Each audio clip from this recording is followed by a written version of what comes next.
Thanks, John. Good evening. I'd like to welcome everybody to the March 3rd River Falls City Planning Commission. First thing we'll do is stand and say the Pledge of Allegiance.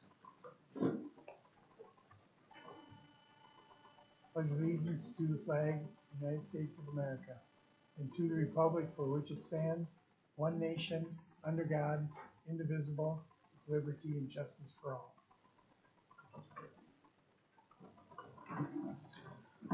Okay, can we have a roll call, please, Becky? Holtkamp, Gormanson, Here. Odine, Prendergast, Severson, Here. Woolsey. Here. Okay, next we'll have approval of minutes from the February 3rd Planning Commission meeting. So move. Second. First and second on the minutes. Questions or comments? All in favor? Aye. Opposed? Okay. Next, we'll open up to public comments.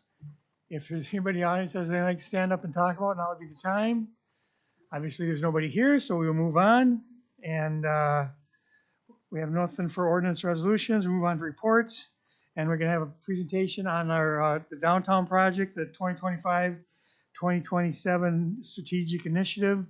And Emily Shively and Todd Nikolewski are going to give us a riveting presentation. No pressure. All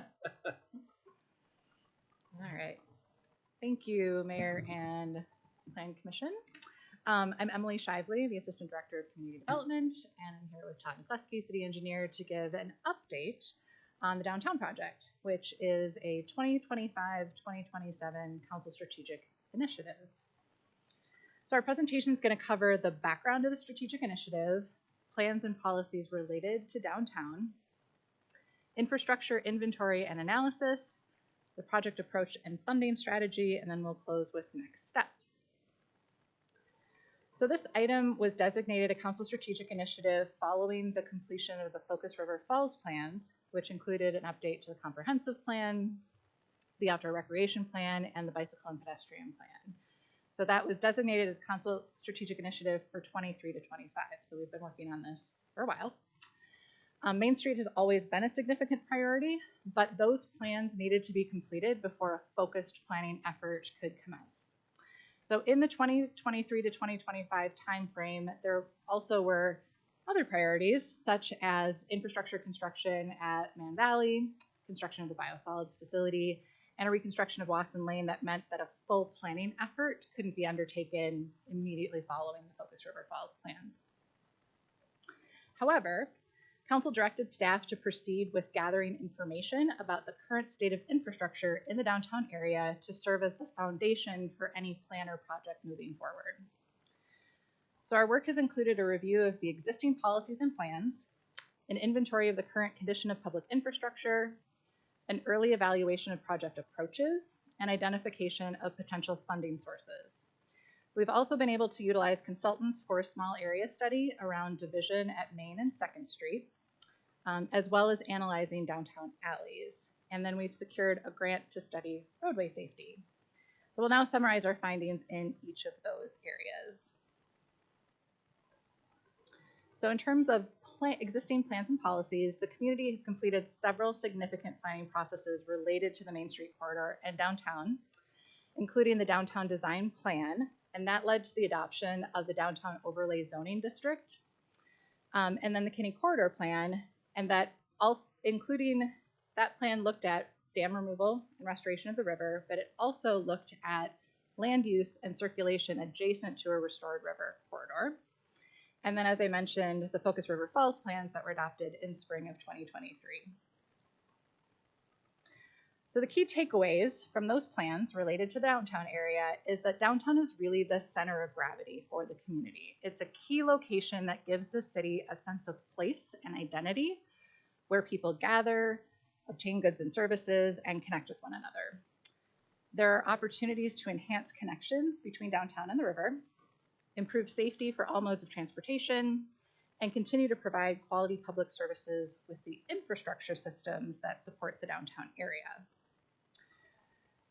So in terms of understanding the key elements of downtown and what people value, and adopting regulations to accomplish community goals, we have a good foundation from a higher level planning perspective with these existing plans and policies that are already in place. So in terms of needing to start from scratch, we don't. We have a good basis already. But before undertaking any further public engagement and plan making, we need to have an idea of when and how much project funding might be available, because we don't, and a sense of the project scope and when a project might happen so that engagement is timely and relevant. So in order to figure out the potential funding needs and general project scope, staff has been zooming in to a greater level of detail to understand the current status of the public infrastructure in the downtown area. So one of the areas we sought more understanding of is the area around Division Street near Main and 2nd. So we were particularly interested in the existing and potential circulation patterns in the area and how land use and open space is arranged. So we had heard from St. Bridget's Church and School that at one point, and they aren't currently anymore at the moment, exploring potential changes to their campus. And then a potential roundabout has been long discussed at the intersection of Division and 2nd, kind of help fix the circulation in that area. So to understand the issues and opportunities, we engaged a team of planners, landscape architects, and engineers to study potential alignments of roadways and the impact and opportunities that a change in circulation might have. And then we met with some of the stakeholders in the area, so people from the library, St. B's, and Main Street Dental to get their perspectives on that area. So the team provided a high-level analysis of land use, circulation, and parks and open space along the Main Street corridor. So that's this one, kind of that big picture of different uses and circulation. And then did a series of studies on how changing the framework of roadways could affect land use and open space in the area. Again, I want to emphasize that these are high-level studies that simply start to show the impact and opportunities for various alternatives, whether that's a stronger connection between Division and Union Street, or creating more of a large block without a roadway bisecting it, and then how connections to open space could be enhanced. So what we learned through that effort is that there are some creative solutions that could be further explored depending on what adjacent property owners want to pursue and what may be possible along the river corridor, and then the pros and cons of extending 2nd Street more formally to Union Street. And through this process, and moving ahead with the downtown project, we decided to sort of set aside some of these concept plan ideas and narrow the scope to what we really could control as a city, which is the rights of way on Main Street, 2nd Street, Division, alleys, that sort of thing. So now I'll hand it off to Todd to talk about the Safe Streets project and our infrastructure analysis. Okay. Thank you, Emily. So as some of you are aware, we have been working on a Safe Streets and Roads for All plan for the city of River Falls. So what is a Safe Streets and Roads for All plan? SS4A plan. It's a data-driven, community-supported initiative aimed at preventing roadway fatalities and serious injuries for all users, pedestrians, cyclists, and motorists, by implementing infrastructure improvements, policy changes, and a safe system approach to road design. A brief history. And we've been working on this for a long time. Back in 2023, City Council passed a Vision Zero resolution, which is a goal of 0 roadway deaths and serious injuries in the future. Because Council adopted a Vision Zero resolution that allowed us to apply for Federal Highway Administration grant funding to do a Safe Streets for All plan. So we did the application, and we were awarded $200,000 from the United States Department of Transportation to prepare the safety action plan. As of today, the safety action plan is about 75% complete. We expect to be bringing it in draft form to Plan Commission and Council in the upcoming months. What we have remaining is to develop some concept ideas, not design work, but do some concept plans for what some of the trouble corridors identified by the public, what some potential solutions are. And that will include portions of Main Street.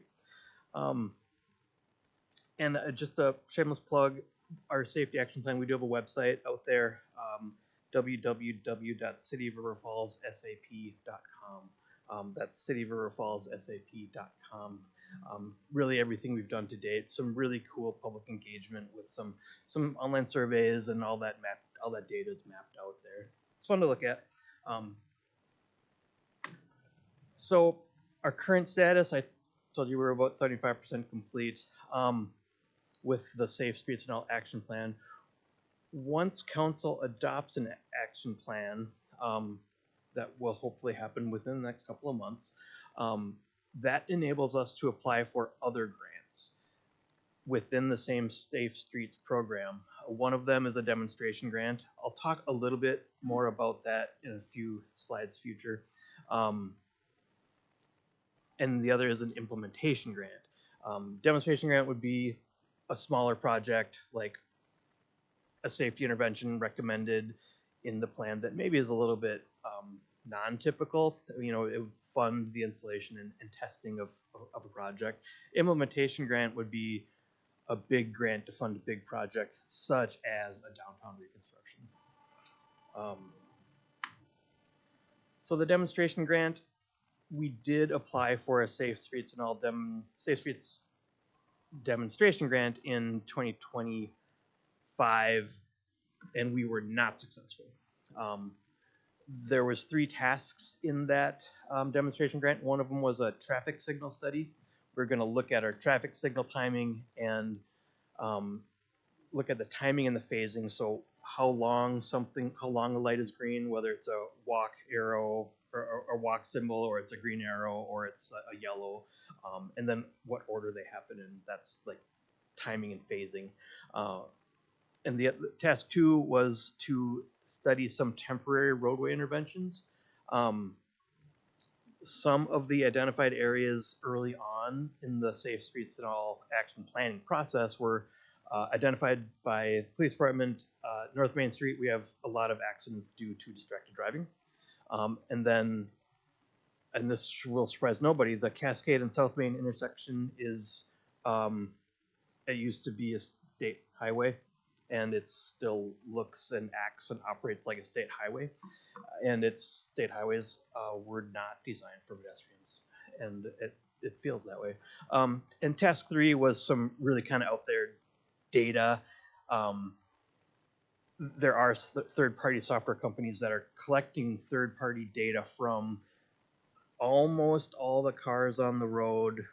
So it tells you where they are, how fast they're going, and if they hit the brakes really hard, there's accelerometers in the cars that if they hit the brakes really hard, it'll throw a flag that there was maybe some distracted driving because they had to hit the brakes really hard and they just saw some kid walking across the street. That data then goes through the federal government, and then there are companies that buy that data after all the personally identifying information is scrubbed from it. They buy that data and then resell it back to us. Like I said, unfortunately, we didn't get this grant. We still think there's some value to all 3 tasks, but we're feeling really fortunate that, and we felt really strongly that task 1 was really important to study our signal timing. And the last council meeting, council did authorize a contract with a consulting firm to come do that, even though we didn't get the grant. It was I think about a $40,000 project to study all 9 intersections and look at all the things at the intersection, including counting traffic and pedestrians at the intersection. We're hoping to get started on that within the next month or so. I really do expect some signal timing changes to be made at some of our intersections, likely Cascade and Main. I'm not sure, but it still feels like it's a lot easier to go south on 29 at that intersection than it is to go north on Main Street. And everything we learned from, yeah, go ahead. So is that an in-house study you're going to be doing for task 1? Yes. Okay. Yep. And then how fast or actionable is it? Something that once you receive the data and make conclusions, are we able to act on it right away, or did we have to go through other processes and the DOT and all that other stuff? If we have to make any changes at the Cemetery Road, traffic signals, we may have to have some DOT coordination. I think that one's actually okay. The other ones, they're ours. I mean, we can do with them what we please. We expect the data to be collected this spring, sometime before schools are out, so we have accurate traffic counts, and then sometime late summer, early fall, we expect some solutions in the form of updated timing, and then if there is an intersection that can be significantly improved, we will hire. We have a contract electrician that only works on traffic signals. They would come reprogram with the new timing. Thank you. So I did, we've been working on this Safe Streets plan for a long time. I just wanted to give you kind of an example of some of the data that we're using. This is data that's available. This is public data. This is available throughout the whole city and the whole state, really. It's data that University of Wisconsin consolidates and then shares with us. The image on the left is North Main Street and Powell Avenue. You can see every single dot, and I can't remember the range of years that this was for, but this may have been a 5-year period. Every dot is a traffic accident. Thankfully, there's no red ones. Reds are fatalities, but orange ones are A injuries. Those are really serious, life-changing injuries, and we can see there was at least 3 on North Main Street. B injuries are less serious, but still probably the person had to go to the hospital, maybe like some serious abrasions or a broken arm. C injuries are injuries that, you probably got hurt, but you probably didn't have to go to the hospital. You got scraped or you got bruised or something. And then property damages, which on the picture on the left, I don't even have turned on because there's so many of them that would be all you saw. But property damage is a fender bender. 2 cars bumped into each other. There was damage, but thankfully nobody got hurt. The image on the right, I do have property damage turned on, and you can see all, especially the image on the right, if you didn't catch it, is Cascade and South Main. You can see all the greens just right in a row, which tells me that was likely some distracted driving, that somebody just didn't see that there was a car stopping from them and they bumped right into them. There is also, down at that intersection, there's an A injury, which means that somebody got pretty badly hurt and they did go to the hospital. So this data is available for every community in Wisconsin, and we are looking at every single incident that is recorded in River Falls as part of the safety action plan. So I kind of talked about this, and now I'm going to talk a little bit about the downtown project. So this is another thing we've been working on for a long time. And I will say this map here that shows the outline of the project area is a little bit out of date. The northern boundary of the project, we slid up to Union Street, and that's partially because back in 2019, there was unfortunately a fatality at that intersection. Somebody's walking across the street and got hit by a car. We have done the pedestrian refuge island with the flashing lights as a safety intervention in response to that. But we felt that for the project to be a whole project, we should really loop that in. So ignore the division to Cascade and read Union to Cascade. But that will include all the roadways inside that dashed line. So Main Street, 2nd Street, the 100 blocks in between Main and 2nd Street, so all the tree streets. The alley between Main Street and 2nd Street, so like behind the fire station, that alley would be part of a project. And then also the Riverwalk. Within the project limits, we have a ton of infrastructure there.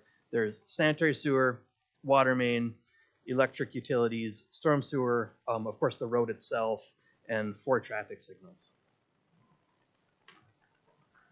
And I'll talk a little bit about each of the utilities. The sanitary sewer is old. It's greater than 80 years old. In general, it's structurally in good condition. Most of the gaskets have likely failed in that 80-year-old pipe, but the pipe itself, it's an old clay tile pipe, which is, it's brittle. If you take it out and hit it with a hammer, it'll shatter, but it's really strong, and it is holding together pretty well. One of the biggest problems that many downtown business owners are experiencing are lateral problems. So the lateral is the pipe that connects the building to the sanitary sewer main. A lot of the, not a lot, but there are some laterals that have failed, whether they've collapsed or tree roots have gotten in them, and they're unable to roto-root the roots out. It's an issue, and compounding that issue is back when this system was installed, many of the buildings or the properties, they shared a service. That's not an acceptable building practice today. We would not do that again, but it was done, you know, probably with a handshake agreement. There's no user agreements between these two private parties. And in the city of River Falls and most communities across Wisconsin, the lateral, so the part of the sewer between the building and the sewer main, is owned by the property owner, not the city. So that leads to a lot of frustration between two adjoining business owners that maybe didn't even know that they shared a sanitary sewer. And I understand the frustration. I probably wouldn't have known that either if I wasn't in this role here. And I did want to point out that when we look at downtown sanitary sewer, the sanitary sewer underneath Walnut Street is an interceptor sewer. It conveys all the wastewater from the east side of town, so all the way up into the Highview Meadows subdivision. And we will have to look at that. I believe it's a 15-inch pipe, and unfortunately it's in really good shape, but if we need to upsize the Walnut Street pipe to a pipe that will accommodate future growth out to the east, then we will do that at this time. Water main is another, I mean, it's kind of the same story. It's even older. We think it was installed around the year 1900. Back in 1900, a 4-inch water main or a 6-inch water main was probably amazing. This day and age, 6 inches is the bare minimum for a public water main. And I would guess if we were going to replace water main in this project area, we would be using 10 or 12-inch water main. And because it's undersized by today's standards, there is a limited fire flow capacity. The majority of the shutoff valves on the water services, so the water services are the pipes that connect the buildings to the main. In the city of River Falls, the River Falls Utilities owns the service line from the sewer main to the shutoff valve, which we call a curb stop, because they're usually right beyond the curb. And then the property owner owns the service line from the curb stop back to the building.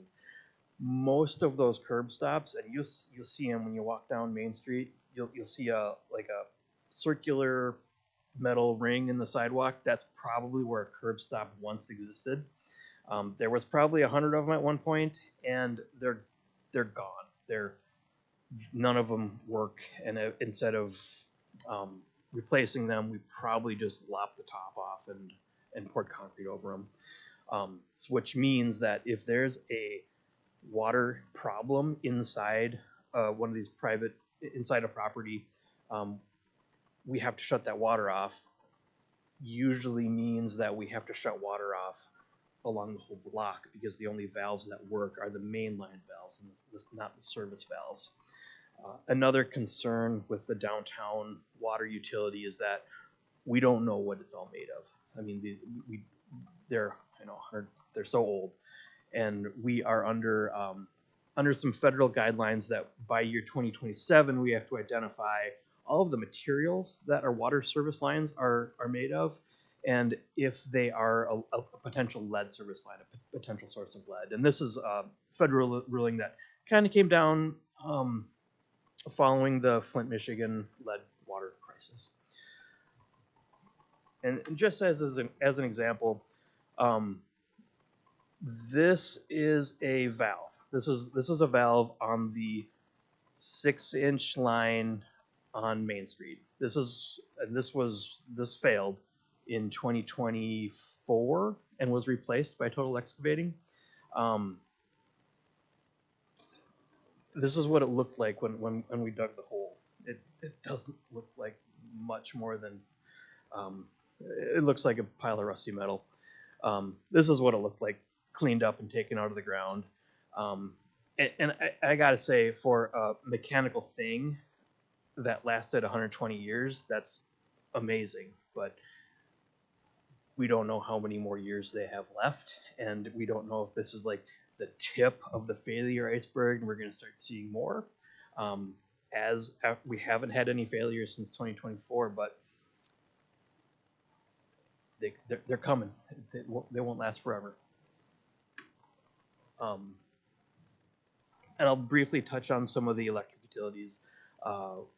Anytime we do a major project, we try to underground electric. You've probably walked behind the fire station in that alley. There's a lot of overhead electric in that alley, and there's a lot of other stuff hanging from it. Undergrounding the electric utility makes us much more resilient to storms, and it's just a good practice that we try to do whenever we can. As an example, this is the overhead electric utility in the Riverwalk. You can see our stuff. I mean, that's the uppermost lines. But all the stuff hanging lower, that's cable, that's telephone, that's maybe some fiber optic companies. And I think the point that I'm trying to make is that it's a major project. And if it was just our stuff, it's hard enough. But tacking on coordination with the other 6 or 7 or 8 telecom utilities makes this a challenging or exciting project, depending on how you want to look at it. The picture on your right is the picture of the overhead electric and all the other utilities in the alley between Main Street and 2nd Street. And you can see I know our stuff is at the top. I don't know what anything else is, but it's pretty crazy. I also like to talk a little bit about the storm sewer on Main Street. While we don't have any significant flooding issues on Main Street, the storm sewer on Main Street is installed directly above the sanitary sewer in the same trench. Again, that is not a construction thing we would do today. We just wouldn't. But right now, it is what it is. And that means that to physically access the sanitary sewer, you have to go through the storm sewer manholes and then take out another manhole cover that's 10 feet below ground. And it's not ideal for our operators to have to do that. And it's also really way less than ideal to have storm sewer probably leaking stormwater into the sanitary sewer that then goes down to the treatment plant that we then, treat. I mean, pretty much treating almost clean water. So this project, a downtown reconstruction project, will include all new storm sewer as well. And we hope that we can continue to work with a potential Kinney Corridor project to implement some water quality improvements. And then the roadway. I swear I'm almost done. We know that Main Street downtown, that pavement is deteriorated. Looking at this picture, if you look at the kind of the ridges in the middle, you can see where the plows have been scraping off the upper limits of the asphalt, so they're kind of exposing some of the aggregate rock that makes up the asphalt, and creating some pretty significant ruts that are quite difficult to remove snow from. Our public works crews struggle with Main Street. This is our public works supervisor, Charles Larson, who is a really good sport that day. I asked him to take his 4-foot level and take a picture of the ruts and then measure down in the middle of the rut to see how deep it was. And his 4-foot level wasn't even big enough to get the whole rut.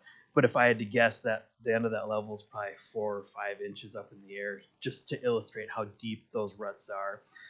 And typically with like a pavement project, we would consider a mill and overlay project to fix the pavement. In this case, rutting like that is most likely indicative of a failed base underneath the asphalt. So like the gravel beneath the asphalt is failed, and it's not really an asphalt problem itself. And the trees in the center median of Main Street, I mean, they're kind of an iconic River Falls thing. Unfortunately, they're all of the ash trees are infected with emerald ash borer. We treated them in July of 2024, and we're continuing to monitor tree health. May treat again this year if we think that it will help, but there is a good possibility that within the next 3 to 5 years, those trees will need to be removed before they remove themselves, you know, in a storm. Another thing, downtown, you know, the last downtown reconstruction was quite a while ago. I mean, there have been some improvements since then, but we would go through and review all the ADA accessibility requirements. Some of the crosswalks they're too steep, and they don't have the truncated domes that you see in a typical new construction. And then parking needs in downtown, I mean, business center of the community. We need to look at where people park and how any changes we do, if we make any changes downtown, like what our parking needs are. Emily and I went to great lengths to like not even think about what a downtown design could look like, because we don't want to gather a bunch of public input and then not have funding to implement a project. A big part of the planning and design process will be some you know, figuring out what works best for the community. And really, I'll really briefly touch on the traffic signals. There are 4 of them. Mentioned earlier, we are going to be looking at the timing and phasing for all 4 of those. When we look at this downtown project, we'll also look at synchronizing them, which means that all these 4 traffic signals can talk to each other. It's a couple different ways of doing that. Some of them they can talk to each other with a cellular style interface. As long as we're digging up the roadway, we would maybe consider just putting some conduit right down the road and just connecting with fiber optic cable so they can talk to each other. And even if those traffic signals aren't replaced as part of a project, the infrastructure would be there, so we could do it in the future. I do want to point out that these traffic signals, I mean, similar to the water main, like they're really reliable. I think I've been here for 5 years, and I can count on one hand the failures that we've had, and most of those failures have been because a car ran into them, and I don't know that there's anything we can do about that.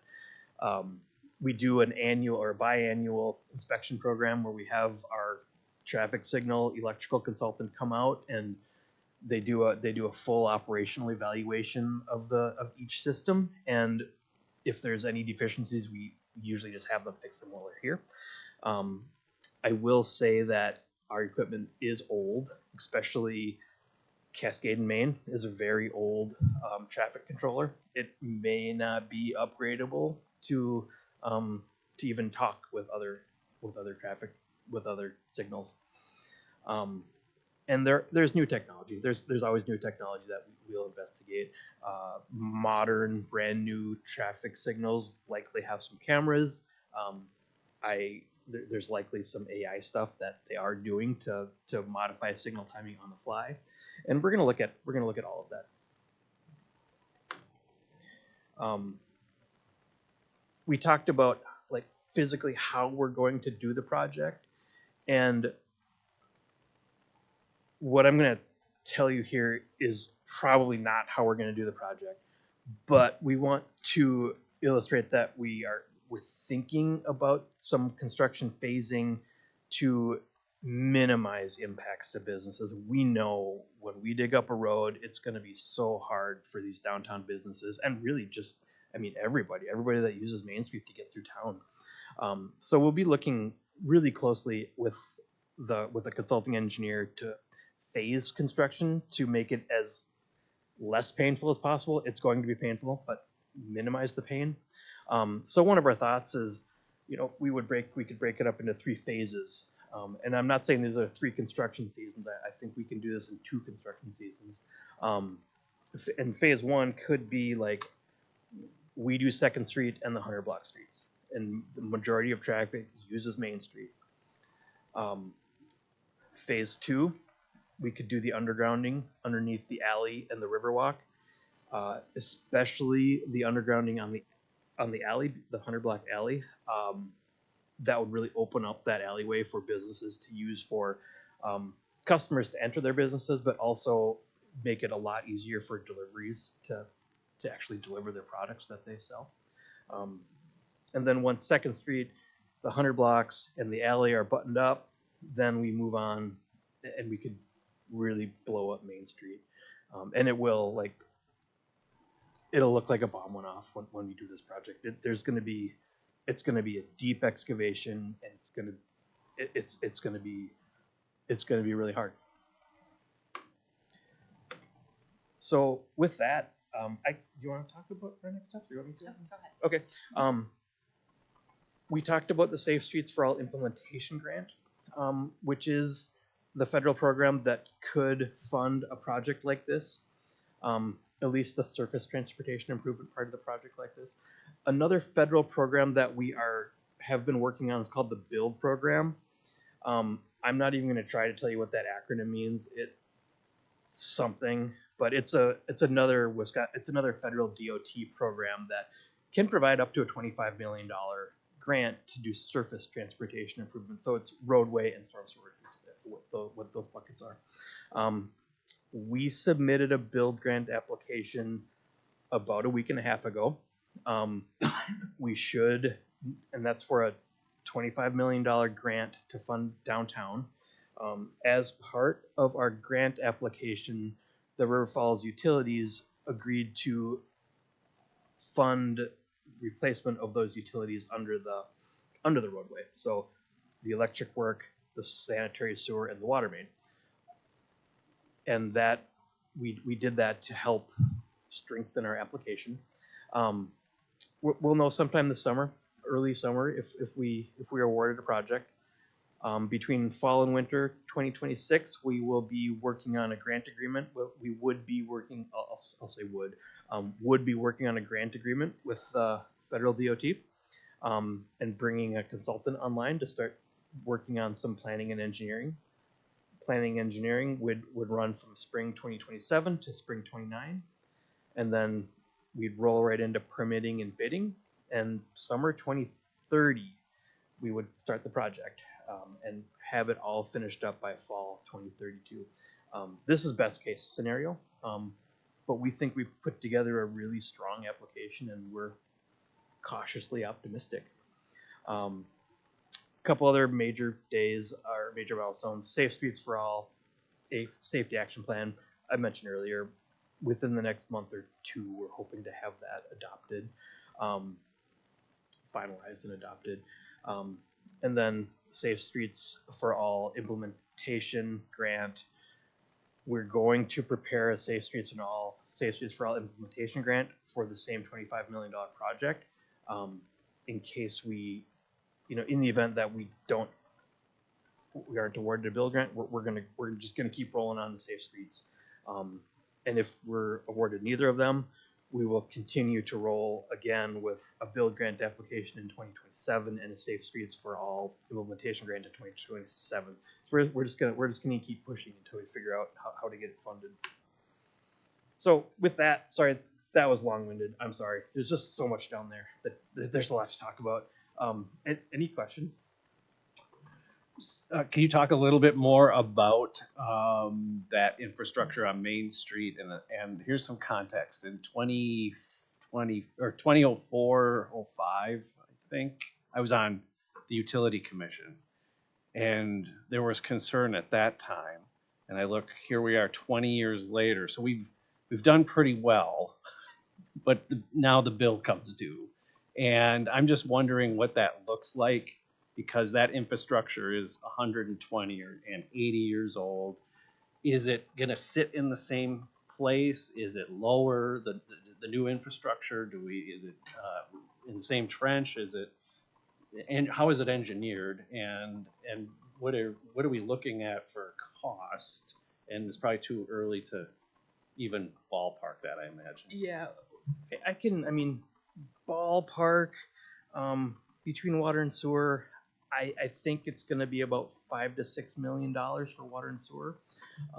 Really total, that's pretty ballpark.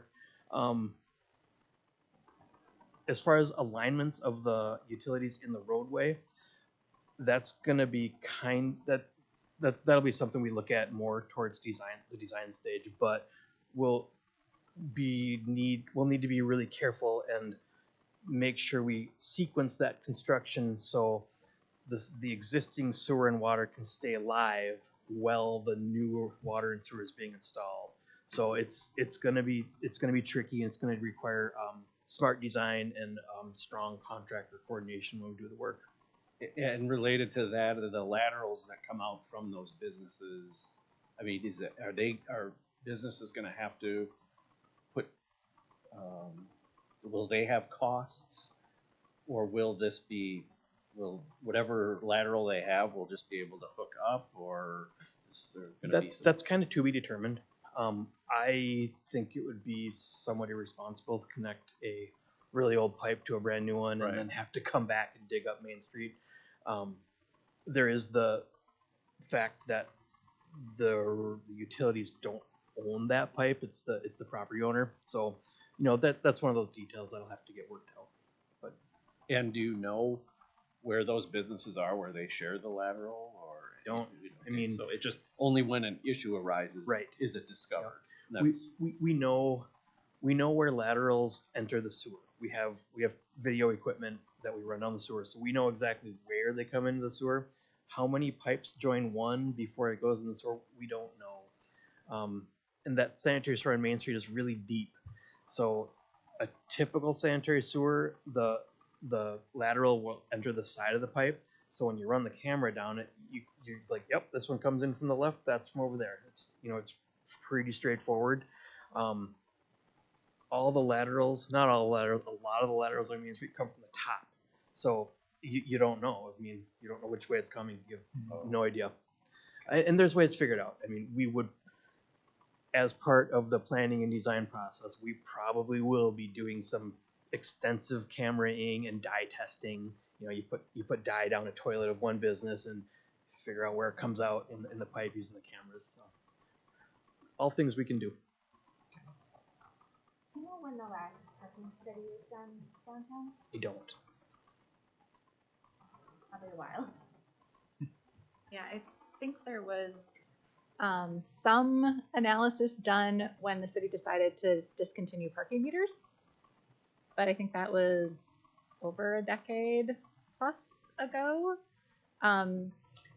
We had some students from Chris Holtcamp's class last fall do sort of a parking inventory for us, just counting how many spaces are on the street and in public parking lots and how many are private, so kind of just get a sense. And then they also went out at different times of the day to sort of count utilization.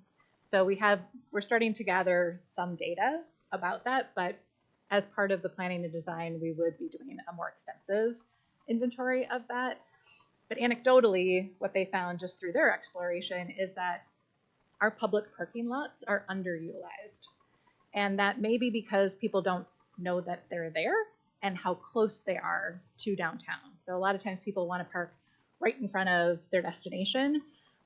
Whereas if we went to a big box store, we're maybe parking, or at a mall, we're parking kind of way out in the parking lot and walking all the way in, and then we're walking through all the aisles to get to the different departments, and we don't really think about that. But downtown, when it's these discrete businesses, it feels like your destination might be farther away. So that might be something about wayfinding or streetscape to make that journey from the parking lot to your destination more pleasant and just more easy to find where you're going. Somebody else have anything? Just one more, I guess, from me is regarding the design. I mean, are we looking at the same configuration of Main Street where you have a center island with trees, or is this the opportunity to look at different things? Yeah. It's an opportunity to look at different things. We don't know. Okay. We're not, yeah, we don't want to even talk, we don't even want to get excited about it until we have some thought that we're going to get funded and we have an avenue to fund it. And one thing related to that is that infrastructure underground? Is it in the roadway, or is it under the islands, or is it Both. It's I mean, both. Okay. It's everywhere. I just had one quick question. If you go back to where you're kind of talking about how the, was it look like the Walnut Street sewer? Yeah. How you're talking like if you, as you go, you'll have to be replaced because it's 6 inch or something like that. So, and as you're saying, it goes east up to, like I said, it went I east somewhere. can't remember the exact route, but it goes east and then north and then it goes all the way up the hill. So are I assume, is it the same, would it be the same? So how am I trying to say this? I can't get it out of my head. So are we gonna run into problems with this on other areas when we start replacing all the stuff on Main Street where, okay, this is great, we get to upgrade this size, but then you get past Second Street and it's too small? You know what I mean? Is it? I don't, yeah, no, I understand what you're saying. And maybe, but Don't know. right now we just know that if we're going to dig up a downtown street, Yep, we're going to make sure we don't have to do it again for like Right. 20 years. okay, And that's not saying that further east in the residential neighborhoods, if a big development comes in, Might have to. Liberty Road or something, that doesn't mean that we wouldn't have to do something else. We just want to make sure that we don't have to do it downtown. that makes, okay, perfect. Okay, Okay, thank you. thanks, guys. And then Emily, you gonna stay up there I will. and give us a little planning update? Yes, thank you. And thank you for listening to that presentation. We think this is a pretty significant project, as Todd talked about. And so where we're at now is just trying to gather information. You know, what is the existing conditions? And then what might our path forward be if we're able to get the funding? And we'll sort of see as we go. I want to let you know that Council on last week passed the ordinance amendment package on the housing, with the exception of the driveway widths. So there was conversation at Council about the impact of the additional impervious surface on our stormwater runoff. So they've asked staff to do some more looking into that and then have it come back to Plan Commission. So we're going to do that in April. Let's take another look at that.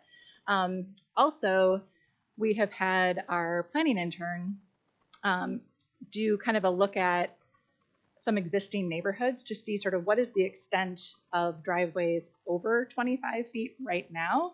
And there are a lot of them. So just kind of thinking about what is the extent of the issue? How do we address the issue? If we try to make those existing driveways conforming by expanding driveway width, what is the impact on that and future ones on stormwater? What can we do about that? So we'll bring that back to this group to have further conversation, likely in April. Similarly, the e-bike ordinance that we talked about at last Plan Commission meeting will likely come back in April to talk about that a little bit more. The other two ordinances that Sergeant Anderson shared with us have gone through first reading at Council and will get their second reading next week at Council. And those were the off-highway vehicle ATV ordinance and then the bicycles downtown on the sidewalks.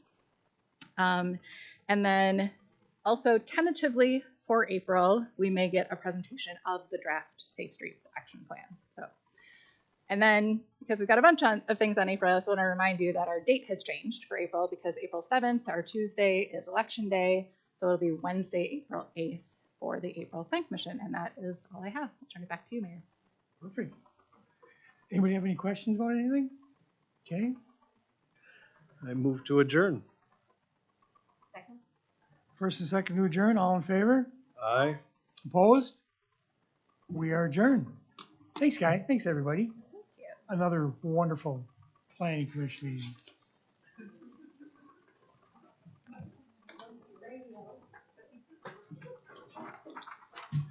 Great. Question for you. Yeah, I know. Is this still exists? It's on our website.